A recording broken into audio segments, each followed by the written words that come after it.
Everyone, स्वागत है आपका आपके अपने चैनल एनसीईआरटी सिलेबस में। यह है क्लास 11 फिजिक्स लेक्चर सीरीज और आज का वीडियो है यूनिट्स एंड मेजरमेंट से पार्ट 1। हमारा आज का पहला टॉपिक है इंट्रोडक्शन ऑफ द चैप्टर। इसके बाद हम पढ़ेंगे the international system of units और आज का हमारा लास्ट टॉपिक है मेजरमेंट ऑफ लेंथ। तो सबसे पहले हमें देखना है इंट्रोडक्शन। चैप्टर 1 में हमने पढ़ा था कि हमारे आसपास जितने भी फिजिकल फिनोमेना हो रहे हैं उनकी स्टडी फिजिक्स में की जाती है। फिजिकल फिनोमेना की स्टडी करने के लिए या फिर उन फिनोमेना को एक्सप्लेन करने के लिए कुछ क्वांटिटीज़ की नीड हुई और उन क्वांटिटीज़ को क्या बोला गया? Physical quantities. फिजिक्स सब्जेक्ट के बारे में आपको ये याद रखना है कि physics is all about measurement. तो मेजरमेंट किसका किया जाए? मेजरमेंट जिनका किया जाता है उनको क्या बोला जाता है? Physical quantities. ठीक है, तो जो भी फिजिकल फिनोमेना एक्सप्लेन किया जाता है फिजिक्स में उसके लिए कुछ कुछ फिज़िकल क्वांटिटीज़ डिफ़ाइन की जाती हैं और उन फिज़िकल क्वांटिटीज़ की दो कैटेगरी होती हैं। फर्स्ट कैटेगरी या फर्स्ट टाइप है fundamental quantities. Fundamental physical quantities वो क्वांटिटीज़ होती हैं जो कि कम्प्लीटली इंडिपेंडेंट होती है। इन क्वांटिटीज़ को डिफ़ाइन करने के लिए किसी अदर फिज़िकल क्वांटिटीज़ की हेल्प नहीं ली जाती है। ठीक है, they are completely independent. Fundamental quantities को बेस क्वांटिटीज़ भी बोला जाता है और ये कितनी है नंबर्स में? 7। There are 7 fundamental physical quantities. और यहाँ पर आप एक चार्ट देख सकते हैं जिसमें 7 फंडामेंटल क्वांटिटीज़ के बारे में लिखा है। तो वन बाय वन हम इनका नाम देखते हैं। पहली फंडामेंटल क्वांटिटी है लेंथ, इसके बाद mass, time, electric current, thermodynamic temperature, amount of substance and lastly luminous intensity. तो ये क्या थी? हमारी 7 फंडामेंटल क्वांटिटीज़ और 7 fundamental physical quantities. Physical quantity का जो दूसरा टाइप होता है वो क्या होता है? Derived quantities. 7 फंडामेंटल क्वांटिटीज़ के अलावा जितनी और फिजिकल क्वांटिटीज़ होती हैं वो किसकी कैटेगरी में आती हैं? डिराइव्ड क्वांटिटीज़ में। डिराइव्ड क्वांटिटीज़ कम्प्लीटली इंडिपेंडेंट नहीं होती हैं, यानी कि इनको डिफ़ाइन करने के लिए अदर फिजिकल क्वांटिटी की हेल्प ली जाती है। ठीक है, तो यहाँ पर कुछ एग्जाम्पल आप देख सकते हैं डिराइव्ड क्वांटिटी के। Speed, momentum, energy. इसके अलावा जब आप क्लास 11th और क्लास 12th फिजिक्स पढ़ेंगे तो हर चैप्टर में आप डिफरेंट फिजिकल फिनोमेना के बारे में, उनके लॉस के बारे में, कॉन्सेप्ट के बारे में पढ़ेंगे। तो वहाँ पर जब आप एक नया टॉपिक पढ़ेंगे तो साथ ही साथ आपको कुछ फिज़िकल क्वांटिटीज़, कुछ नई फिज़िकल क्वांटिटीज़ इंट्रोड्यूस की जाएंगी। क्यों इंट्रोड्यूस की जाएंगी? क्योंकि हर एक फिज़िकल फिनोमेना को डिफ़ाइन करने के लिए मैंने आपको बताया किसकी ज़रूरत पड़ी? फिज़िकल क्वांटिटीज़ की। ठीक है, तो आपको बस ये याद रखना है कि देयर आर 7 फंडामेंटल क्वांटिटीज़ और उसके अलावा जितनी भी क्वांटिटीज़ हैं वो किसकी कैटेगरी में आएंगी? Derived quantities. Physics is all about measurement. तो मेजरमेंट किसका किया जाता है? फिज़िकल क्वांटिटीज़ का। मेजरमेंट जिसमें किया जाता है उसको क्या बोला जाता है? यूनिट। यूनिट एक रेफरेंस स्टैंडर्ड होता है और यूनिट क्या होता है? किसी भी फिज़िकल क्वांटिटी का जो यूनिट होता है वो इंटरनेशनली एक्सेप्टेड होता है। फिज़िक्स में हम मेजरमेंट करते हैं तो मेजरमेंट के लिए आपके पास एक रेफरेंस होना चाहिए और उस रेफरेंस से आप कंपेयर करके अपने मेजरमेंट का रिज़ल्ट दे सकते हैं। मान लीजिए आपके पास एक रॉड है और उस रॉड का आपसे लेंथ पूछा जाए, तो अगर आप अपना लेंथ मेजर करके उस रॉड का ये रिज़ल्ट दें कि रॉड का लेंथ 2 है, तो ये इनकम्प्लीट आंसर है। 2 से क्या मतलब है? 2 मीटर, 2 सेंटीमीटर, 2 इंचेस क्या? बट अगर आप बोलते हैं कि मेरे पास जो रॉड है उसका लेंथ 2 मीटर है, तो आपने क्या किया? एक मीटर रेफरेंस बनाया। उस मीटर रेफरेंस से कंपेयर करके आपने बताया कि 1 मीटर सभी जानते हैं कितना होता है। आपकी रॉड का लेंथ अगर 2 मीटर है, ठीक है, तो आपने क्या डिफ़ाइन किया? उसका लेंथ डिफ़ाइन किया, वो भी करेक्टली। अब आप किसी को भी अपना आंसर बताओगे तो वो मेजरमेंट आपका कंप्लीट मेजरमेंट कहलाता है। ठीक है, तो जब तक हम किसी भी मेजरमेंट में यूनिट या फिर एक रेफरेंस डिसाइड नहीं करते हैं तब तक वो मेजरमेंट इनकम्प्लीट होता है। जैसे कि मैंने आपको बताया कि फिज़िकल क्वांटिटीज़ के 2 टाइप होते हैं, fundamental quantities and derived quantities. तो उसी बेसिस पर यूनिट के भी 2 टाइप हो जाएंगे, फंडामेंटल और base units, and number 2 is derived units. इसके बाद यूनिट्स के 2 टाइप हमने पढ़ लिए, फंडामेंटल और डिराइव्ड। सिस्टम ऑफ यूनिट्स क्या होता है? System of units is a complete set of base units and derived units. ठीक है, एक ऐसा सिस्टम जिसमें कि बेस यूनिट और डिराइव्ड यूनिट्स दोनों आते हैं, उसको क्या बोला जाता है? System of units. तो हमारा नेक्स्ट टॉपिक क्या है? The international system of units. Internationally कितने सिस्टम ऑफ यूनिट्स अब तक हैं? तो अभी तक हमने देखा है या हम जानते हैं कि there are 3 international system of units. Number 1 is CGS, number 2 is FPS and then MKS। CGS की अगर बात करें तो CGS में जो लेंथ का मेजरमेंट होता है वो सेंटीमीटर में होता है, मास का ग्राम में, और टाइम का जो मेजरमेंट होता है सेकंड में होता है। यहाँ पर लेंथ, मास और टाइम क्या है? Physical quantities. और अच्छे से देखें तो फिजिकल क्वांटिटीज़ में भी ये कौन सी क्वांटिटीज़ है? Fundamental physical quantities. और ये जो सेंटीमीटर, ग्राम और सेकंड है, ये क्या है? इन फिजिकल क्वांटिटीज़ की यूनिट। इसके अलावा FPS में अगर लेंथ मेजर की जाएगी तो फुट में होगी, mass in pound, time in second. Lastly MKS में length in metre, mass in kilogram and time in second. अभी जो internationally accepted system of units है वो है SI सिस्टम। SI सिस्टम में लेंथ का मेजरमेंट मीटर में होता है, मास का किलोग्राम में और टाइम का सेकेंड में। स्टार्टिंग में मैंने आपको बताया कि फिजिकल क्वांटिटीज़ के 2 टाइप होते हैं, फंडामेंटल और बेस, एंड सेकेंड क्या था? Derived quantities. Fundamental physical quantities कितनी होती हैं? 7 इन नंबर्स। उस बेसिस पर जो फंडामेंटल यूनिट्स होती हैं वो भी कितनी होती हैं? 7।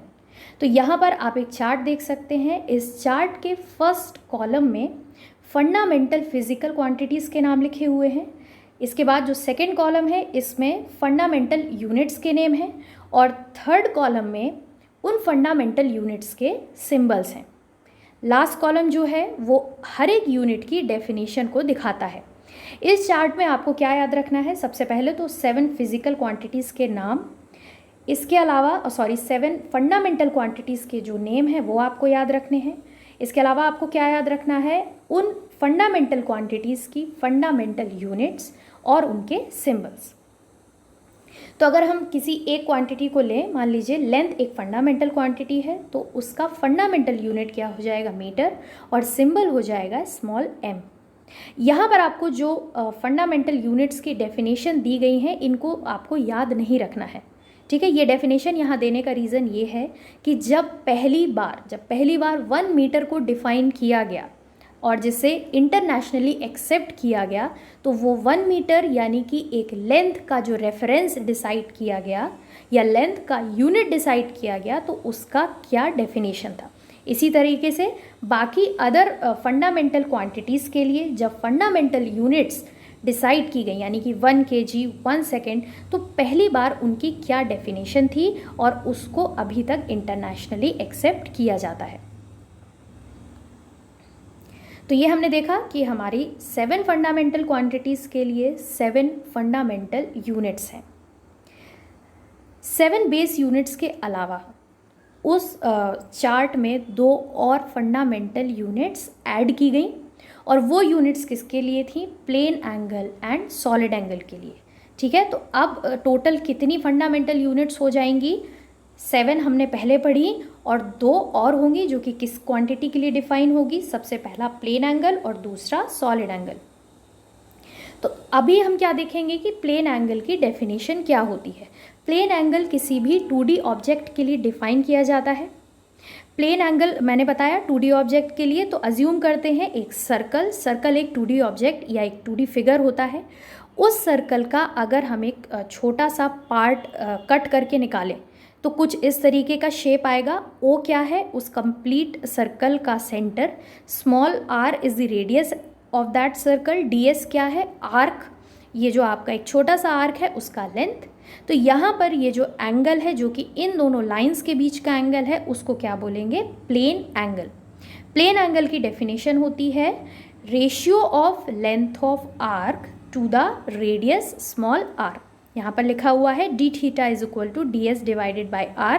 तो ये तो हुई प्लेन एंगल की डेफिनेशन। इसके बाद जो प्लेन एंगल के लिए फंडामेंटल यूनिट डिफाइन की गई वो यूनिट थी रेडियन। तो रेडियन क्या है? इसकी फंडामेंटल और SI यूनिट।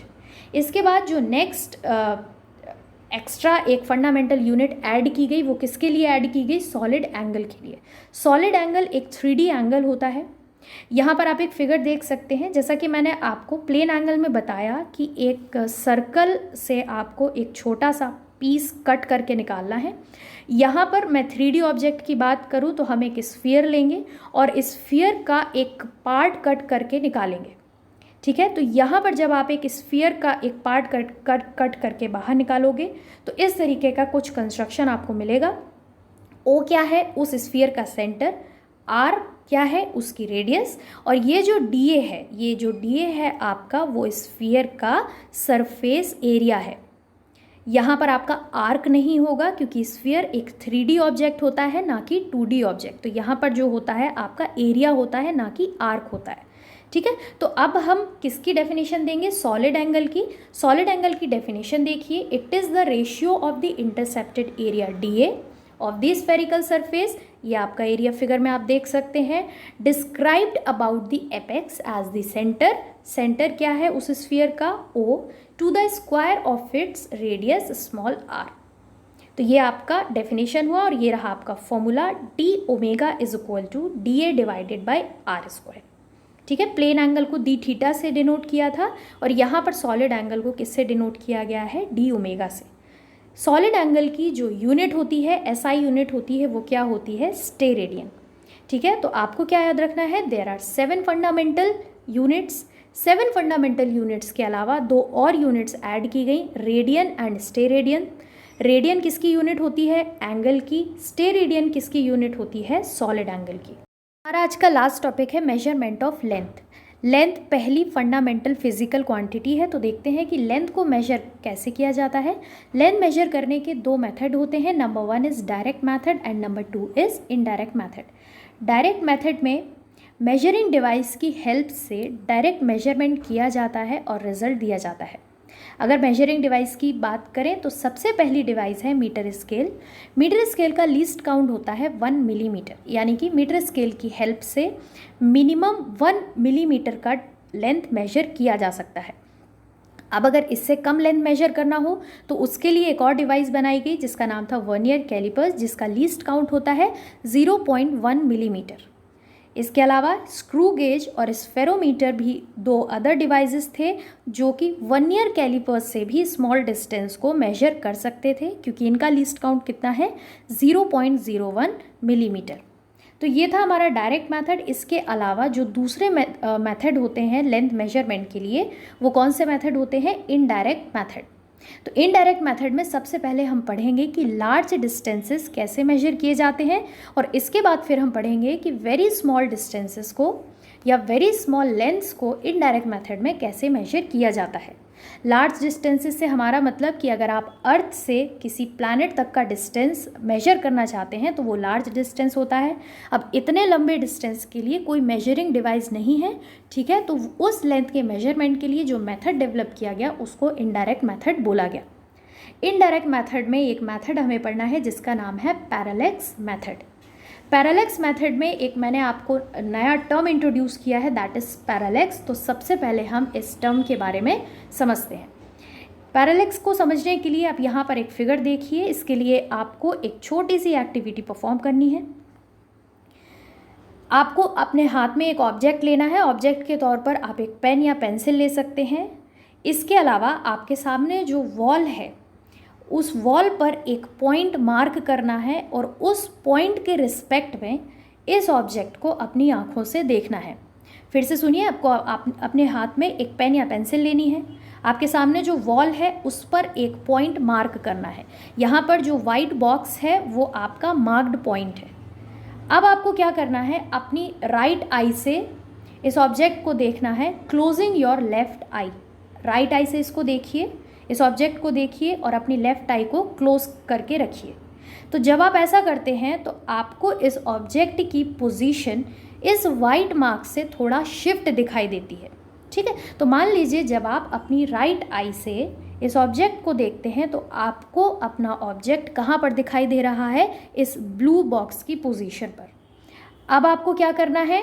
राइट आई को क्लोज करना है और अब ऑब्जेक्ट को देखना है लेफ्ट आई से। तो जब आप इस ऑब्जेक्ट को लेफ्ट आई से देखेंगे तब आपको ये जो ऑब्जेक्ट है ये इस वाइट बॉक्स से शिफ्टेड दिखाई देता है और अब आपको उस ऑब्जेक्ट की न्यू पोजीशन क्या दिखाई देती है, ये रेड बॉक्स।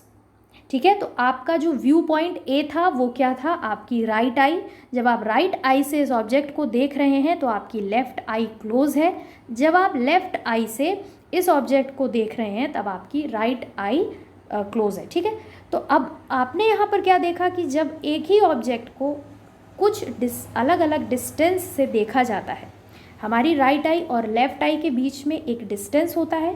तो हमने यहाँ पर क्या देखा, जब एक ही ऑब्जेक्ट को अलग अलग डिस्टेंस से देखा जाता है किसी एक फिक्स्ड पॉइंट के रेफरेंस में, तो वो ऑब्जेक्ट शिफ्टेड दिखाई देता है।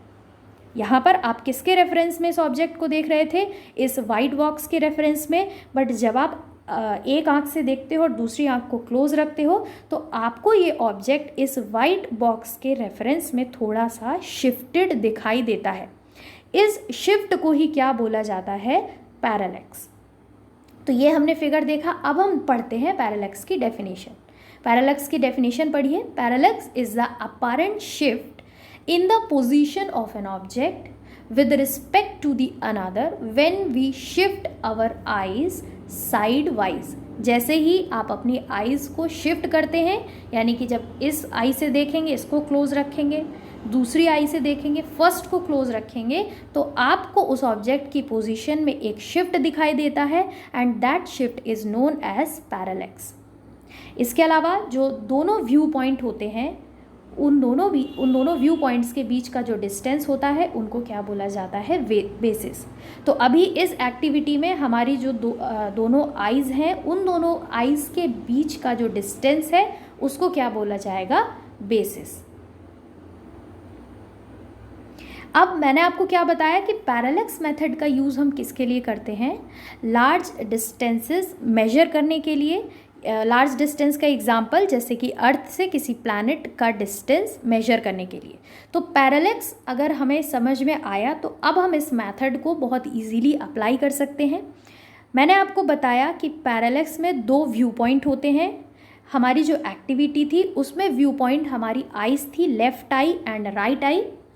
अगर किसी प्लैनेट का लेंथ मेजर करना है या अर्थ से प्लैनेट तक का डिस्टेंस मेजर करना है तो दो व्यू पॉइंट क्या होंगे, अर्थ के दो डिफरेंट प्लेसेस की दो ऑब्जर्वेटरीज। ठीक है, तो यहाँ पर जो कैपिटल ए और कैपिटल बी है वो अर्थ के डिफरेंट लोकेशन पर दो ऑब्जर्वेटरीज हैं और इन ऑब्जर्वेटरीज के बीच का जो डिस्टेंस है वो कितना है, स्मॉल बी। एस वो ऑब्जेक्ट है या फिर एस वो प्लैनेट है जिसका डिस्टेंस मेजर करना है। ऑब्जर्वेटरी ए से एस का यानी कि प्लैनेट तक का डिस्टेंस क्या है, कैपिटल डी। और ऑब्जर्वेटरी बी से भी प्लैनेट तक का डिस्टेंस कैपिटल डी है। ये दोनों सेम क्यों लिए हैं ये भी आपको थोड़ी देर में पता चल जाएगा डेरिवेशन में। यहाँ पर ये जो एंगल होता है इस एंगल को क्या बोला जाता है, पैरेलैक्स एंगल और पैरालैक्टिक एंगल। इस फिगर में एंगल ए एस बी क्या है, पैरेलैक्स एंगल है और इस एंगल को ऑब्जर्वेटरी में जो टेलीस्कोप होते हैं उनकी हेल्प से मेजर किया जा सकता है। ठीक है, तो अब हमें क्या निकालना है, कैपिटल डी की वैल्यू। कैपिटल डी क्या है, अर्थ की एक ऑब्जर्वेटरी से उस प्लैनेट तक का डिस्टेंस, और यही हमें फाइंड आउट करना है। यहाँ पर हम क्या देखते हैं कि जो ऑब्जर्वेटरी के बीच का डिस्टेंस है वो स्मॉल बी है, अर्थ से जो प्लैनेट तक का डिस्टेंस है वो कैपिटल डी है। तो हम बहुत अच्छे से जानते हैं कि जो कैपिटल डी है वो बहुत लार्ज है as compare to small B. तो अगर इन दोनों का रेशियो देखा जाए यानी कि small B divided by capital D, तो ये रेशियो 1 से बहुत छोटा होगा। ऐसे इसको कैसे समझें, अगर रेशियो आप 1 डिवाइडेड बाय 1000, 1 डिवाइडेड बाय 1000 का अगर आप रेशियो लें तो जो रिजल्ट आएगा वो 1 से बहुत कम आता है। ठीक है, तो कैपिटल डी आपका डिनोमिनेटर में है जो कि बहुत बड़ा है, स्मॉल बी कैपिटल डी के कंपैरिजन में काफ़ी छोटा है, तो ये जो रेशियो होगा वो 1 से काफ़ी छोटा होगा। अगर small B divided by capital D is very less than 1 तो ये जो थीटा एंगल है ये थीटा एंगल भी काफ़ी स्मॉल होगा। अगर ये थीटा एंगल स्मॉल है तो फिजिक्स में हम जानते हैं कि अप्रॉक्सीमेशन लिया जाता है। If theta is very small तो ये जो ए बी लेंथ है इसको एक आर्क, एक सर्कल के आर्क की तरह कंसीडर किया जा सकता है, जिसका लेंथ कितना है, स्मॉल बी। एस क्या है, उस सर्कल का सेंटर, और ए एस और बी एस क्या है, उस सर्कल की रेडियस। ठीक है, तो स्टार्टिंग में मैंने आपको क्या बोला था कि ए एस और बी एस को कैपिटल डी लिया गया है, तो अब आप समझ सकते हैं since the angle is very small A B can be treated as arc of length small B. S क्या हो जाएगा, सेंटर ऑफ द सर्कल, और कैपिटल डी क्या हो जाएगा, रेडियस ऑफ दैट सर्कल। ठीक है, तो A S is equal to B S आपका हो जाएगा। अब अभी हमने क्या पढ़ा, एंगल की डेफिनेशन क्या होती है, आर्क डिवाइडेड बाय रेडियस।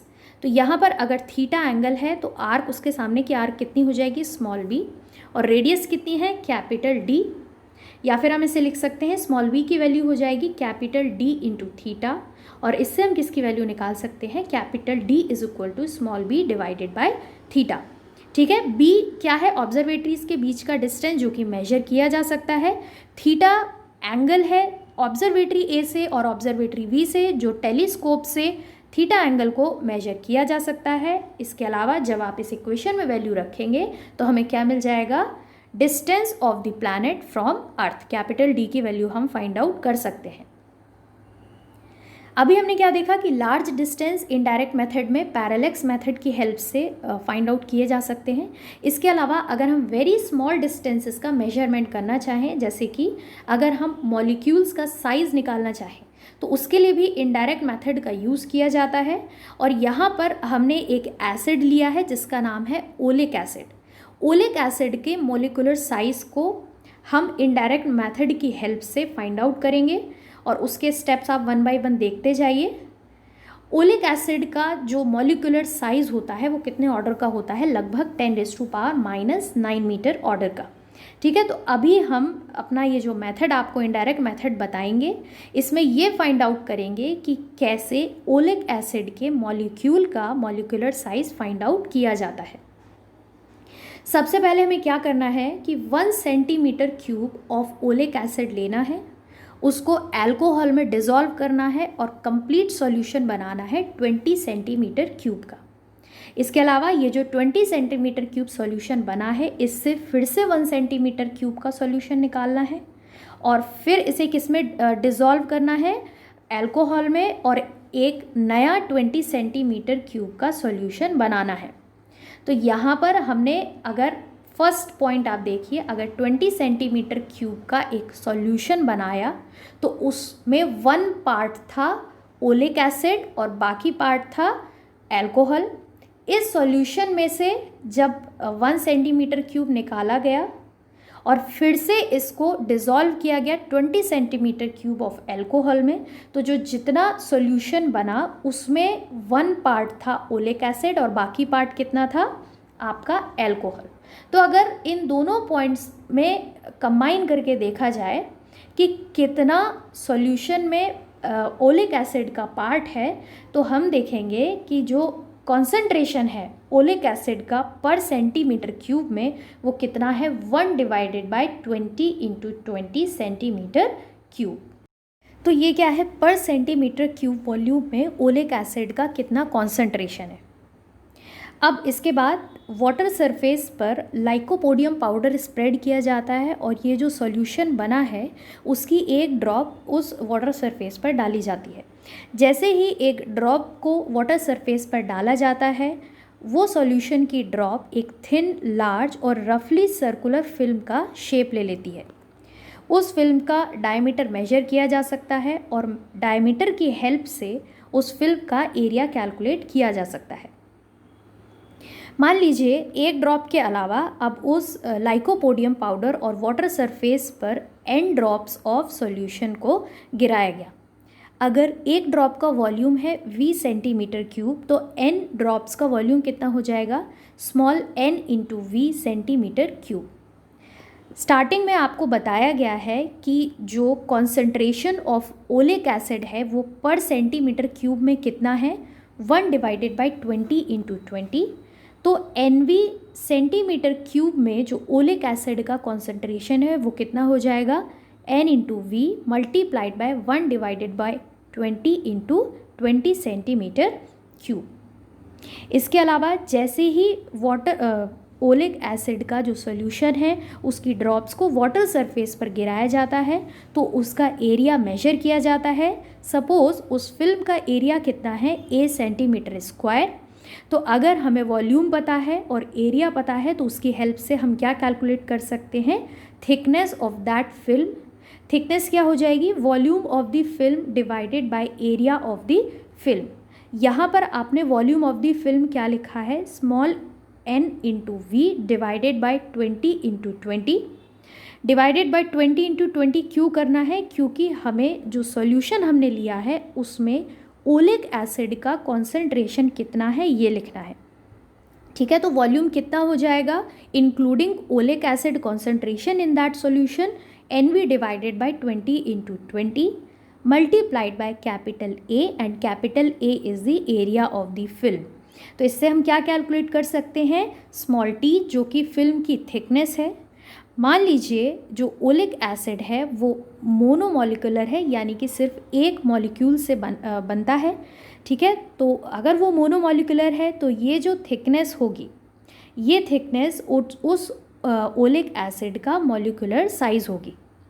तो अभी हमने क्या देखा, इनडायरेक्ट मेथड की हेल्प से ओलिक एसिड का मोलिकुलर साइज कैसे फाइंड किया जाता है।